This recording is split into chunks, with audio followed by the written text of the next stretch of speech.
আরে লম্বা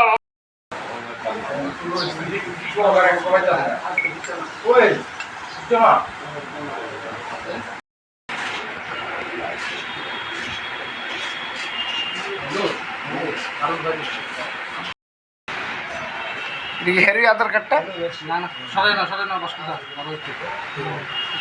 এখানে কত গ্রাম আছে? 100 গ্রাম এই চলছে মোটামুটি পশ্চিম থানার এবং রামনগর আউটপোস্টের যৌথ উদ্যোগে প্রায় 100 গ্রাম ব্রাউন সুগার আমরা উদ্ধার করতে সক্ষম হয়েছি। গোপন সূত্রে খবর ছিল যে এখানে একটা ড্রাগ হ্যান্ডওভার টেকিং ওভার হওয়ার চান্স আছে।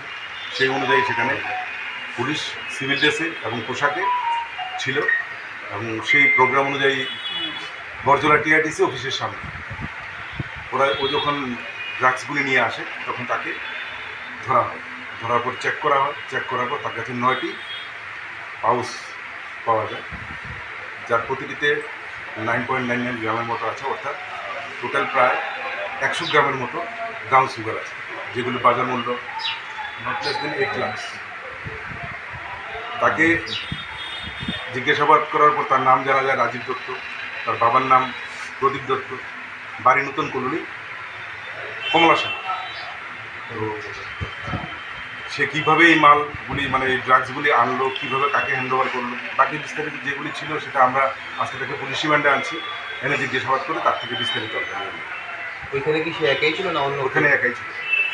তার সাথে কি আর কেউ জড়িত আছে এরকম কোনো? এটা আমরা এখন মানে ইনভেস্টিগেশন এবং ইন্টারোগেশন এই দুটোর মাধ্যমে পাবো। তার সঙ্গে কী কী পাওয়া যায়? একটি মোবাইল আছে, তার আই কার্ড আছে এবং বাকি ড্রাগস। তো সেই ড্রাগসগুলি কীভাবে ক্যারি করতেছিল, মানে একটা ব্যাগের মধ্যে ছিল।